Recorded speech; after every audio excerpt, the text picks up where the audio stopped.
So this is the story from our perspective about the future of digital marketing. So I'm going to just kick off, and anybody who's seen a recent presentation from myself may have seen this before, but our vision as a company is to be the most trusted provider of brilliant digital experiences. And what we want to talk to you about this evening is how you go on that journey towards that.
Very fortunate to be in a period like we are today when there is so much fantastic and positive change happening around us.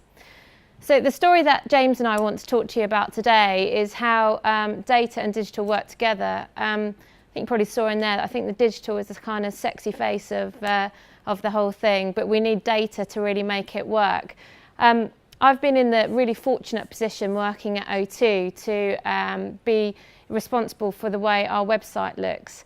And we've been going through a huge transformation, and I'm going to talk to you about that today and the role that data has played in that whole piece. Our business has changed dramatically in the past 5 years. When I joined the company 5 years ago, we pretty much just sold mobile phones. Today, we can quite proudly say we're involved in a lot more than that. We're involved in products for health, money, we've got Wi-Fi services, we've got some great products like Priority Moments and Priority Tickets. And all of that basically makes my job interacting with customers more interesting but also more challenging. So as we've grown and developed our business and our products and our services, we've had to reflect on how do we communicate that to customers and how do we get the desired effect that we need from them. So I think when I sort of took up the job about a year ago, a year and a half ago, actually in online, I reflected on what our business strategy was. And I actually felt that we'd fallen out of sync. We'd fallen out of love with each other a little bit. Our website had tried to keep up with the pace of change, but it wasn't doing it very well. And our customers were telling us that themselves. A third of them were visiting the site saying they just simply couldn't find what they were looking for because we were pretty much telling them all of that in actually not a dissimilar fashion from that slide today. Ugh. So we'd fallen out of sync with our business strategy, we'd fallen out of sync with our customers, and also we'd fallen out of sync with technology. Even though we work in the mobile industry, we had a very basic mobile experience which wasn't as joined up as it should be with our desktop experience. And the future is, as far as I'm concerned, touch interfaces, and the way that we're interacting with devices is changing entirely, and if we haven't all woken up to that by now, then we really must do. So we had a number of big challenges that we had to face in terms of giving ourselves a platform to talk to customers, because from my perspective, the website is one of the most powerful marketing tools that we've got. We see almost 12 million visitors per month coming to our website that we can engage with, interact with, and hopefully convince that they want to do more business with us. So we wanted to get back in sync with that challenge, and I guess one of the ways that we wanted to do that was to really look at how we bring data into the picture. So being on the creative end of this relationship, I guess my natural inclination was to get jumping straight into the creative bit, You know, we talk about redesigning our website, revamping it, and my hands got painted red and I was stamping them all over the place. Fortunately, I asked for a bit of help when I decided to embark on this revamp, and I invited Tribal to come and work with us, and you'll be hearing from those guys a little bit later. And what really stunned me about their pitch was how they brought science and creativity together to drive real business results.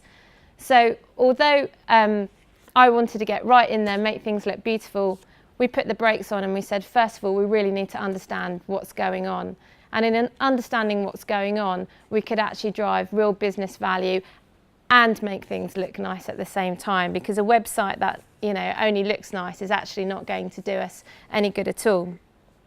Of course, the challenge with science is that there's a lot of complexity around that, and James will be taking you through really some of the information that we have around our business, but I'm sure our business is very similar to yours in that you have lots and lots and lots of data, but can you get your hands on it? Can you get it in the right format? Can you get it analysed? Those are all the sorts of challenges that we have in our business, and those are the sorts of challenges that we, with this programme, really had to try and tackle and really distill down into something that would lead to an actionable outcome that the customers would love, but also our board and our shareholders would delight from as well. So a big part of all of this was how we turned data into ideas, into actionable tasks, and then back into more data. And it really is an iterative process. So we went around the business, we gathered our web analytics, we gathered information about what people are calling into call centres about, we looked at what was happening in retail, and we basically gathered a huge amount of insight to drive ideas. And for me, ideas are almost the easy bit. Anybody can come up with ideas, but it's really the execution of those ideas that really adds the value. And so we pushed that into prototype, and when I talk about prototype, that could be anything from a piece of paper to demonstrate what that idea looks like, through to something more sophisticated like a click dummy.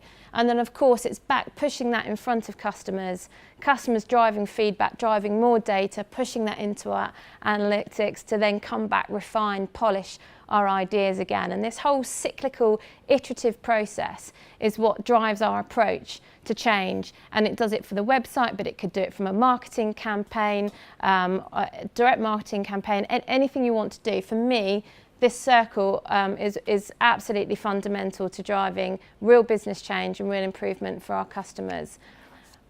James is going to talk about this part, which is what he really owns. Him and his team are responsible for trying to gather all the data around the business and turning it into useful insight, and then working with us on the ideas. This is a lovely diagram that the consultancy came in when I posed them a question and said, where is everything that we've got? And they created this lovely little diagram for me. So I suppose the overarching message from me is that we do a lot of work to join all this stuff together, but sadly it is quite difficult and complex. And even though we're only a company of about 10 years, 13 years history,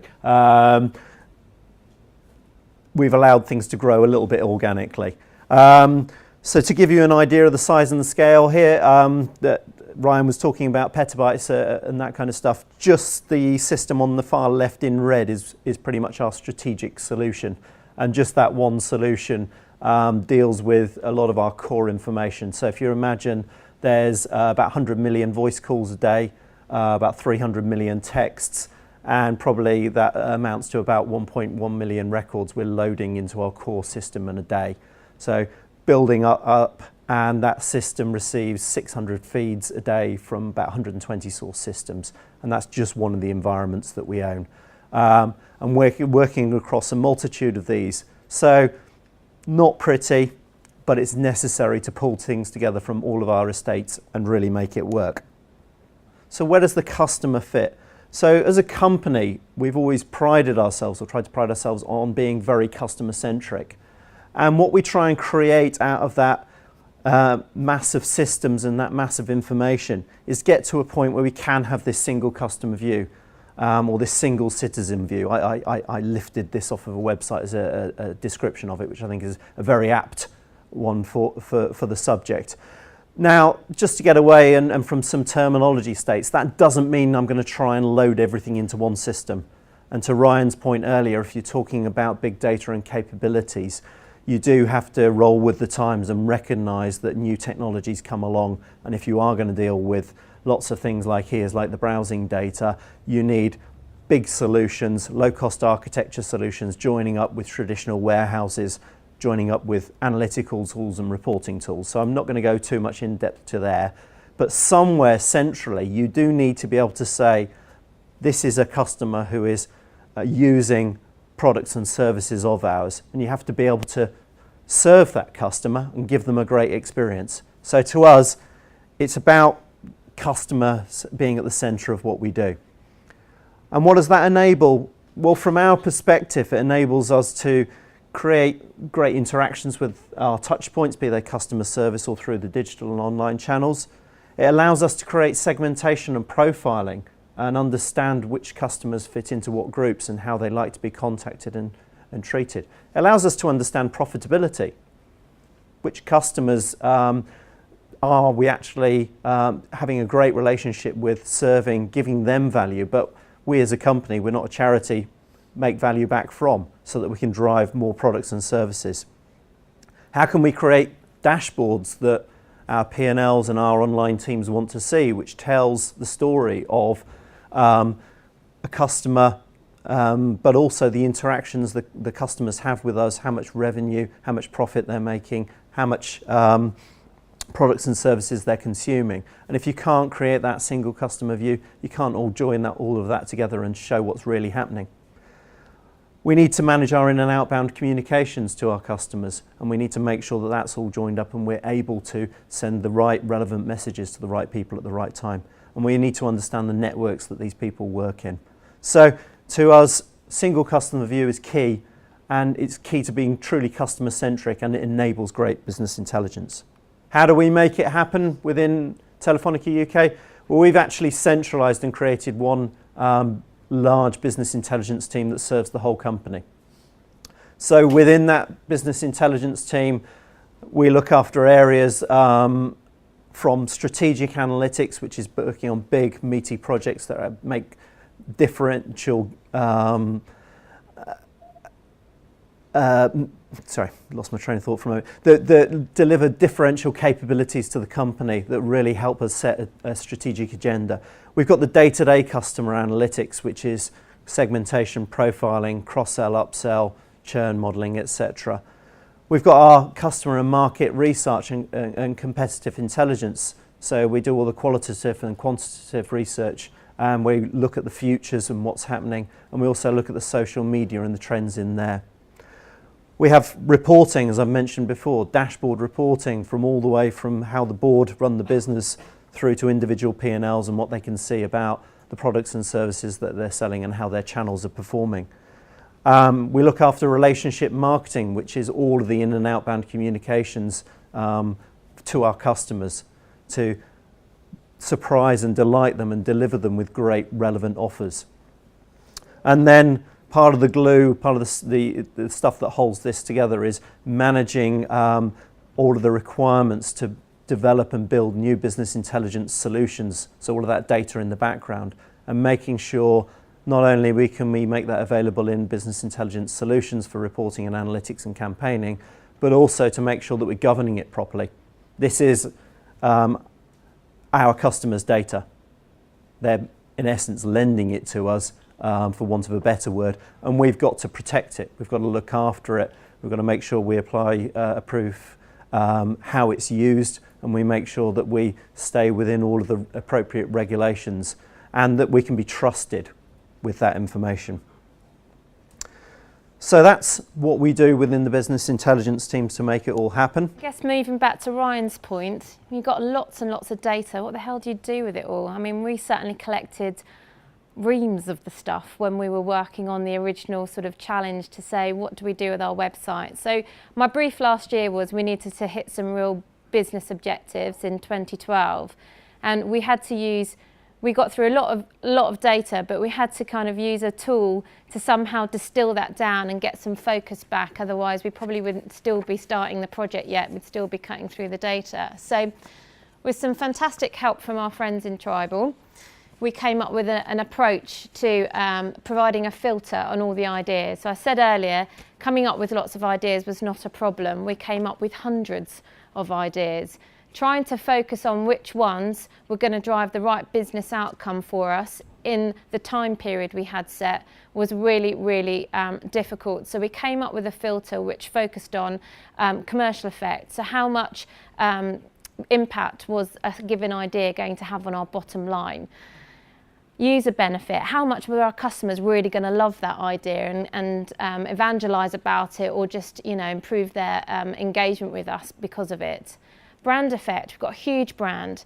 Does the idea support it, grow the brand, or does it undermine it? So what is the brand effect? And then finally, expense. How much is it going to cost us to deliver idea? And that's cost both in terms of resource, but also complexity. So we pretty much scored all of our ideas. So we're still here totally in the science part. There's been some creativity in the form of a lot of post-it notes, but right now we're still in the science part of the programme. We got lots of different members of the business to help us with this piece, to come up with a short list of ideas. And I guess the one I'll focus on today is around the actual homepage for our website, because again, through a lot more data, we had over 200 links on our homepage. It literally did represent everybody in the business once or twice or three times over, and our customers were really struggling to make it work for them. So once we got the science bit pretty much wrapped up, we allowed ourselves to really get into creativity. And I'm not going to try and attempt to take you all through the creative process that we went on, because it would, we haven't got time. But just to give you an idea of how creativity continues to use data and continues to follow that iterative circle, we embarked on prototyping. We looked at what do customers do when they interact with devices? What's the impact of colour? And I'd love to find out what shade of blue Ryan was talking about earlier, to see if we've got it in our colour palette for O2 and put some of our click-throughs up. But we looked at colour, we looked at things like photography, we looked at what were the key user journeys that our customers actually wanted to use, or we as a business needed them to use to actually get to a business result. And we went from over 200 links to having a core navigation of just 8 links. I should have done a before and after, but let me say the before was very typical of all operator websites with lots of links on it. The after is something I'm very proud of, and that was a key metric for me. Was I going to be proud enough to show my mum and dad that this is the website that I'm responsible for the look and feel of? Well, personally I am. We created a canvas that we could showcase our key brand messages on, but most importantly for our trading guys and our commercial teams, we created a website that actually drove improvements across the board in terms of visits. So, for example, we drove 18% more visitors to our consumer shop, 23% to our business shop. Visits to help and support went up 21%. Why is that important? Because if we get more people self-serving, we've got less people calling, which actually saves us hundreds of thousands of pounds. We drove up visits to our store locator, really trying to use digital to glue the relationship between online and offline, and accepting the first part of our multi-channel journey, which is added complexity but opportunity as well. So overall, we drove up metrics across the board, and we did it really quickly. But the key important one for me was what customers said, and their feedback to us was absolutely fantastic. And in fact, our CSI has gone up a whole point in the first quarter of this going live. And don't forget, this is just the homepage. It's just the veneer on a site that still needs work. And thank God this gave us the confidence within the business to get the funding to do the rest of the job properly. So hopefully I'll be back here in a few quarters' time talking about the rest of this journey. But it really gave us the confidence to say we have got the right approach here. And the only way we were going to get that confidence was through the data, and was having surveys, was having insight, was polling customers, was drawing on all the great stuff that James and his team can provide us with to actually say we're confident to launch. We didn't see any metrics go backwards, they only went forwards, and we did it with the backing of our senior stakeholders.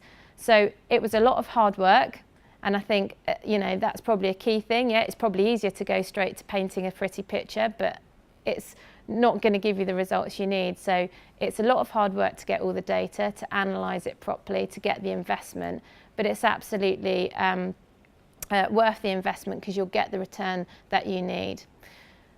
Priority is a massive part of our overall brand message, and this is a really great example of one of the campaigns we got live just as this site went out the door. And what we saw from this campaign alone was a 30% increase in visits to our Priority Tickets website. So we've created a canvas and an opportunity to talk about other things in our portfolio that drive up customer satisfaction, and James has got some more data on how well that campaign went.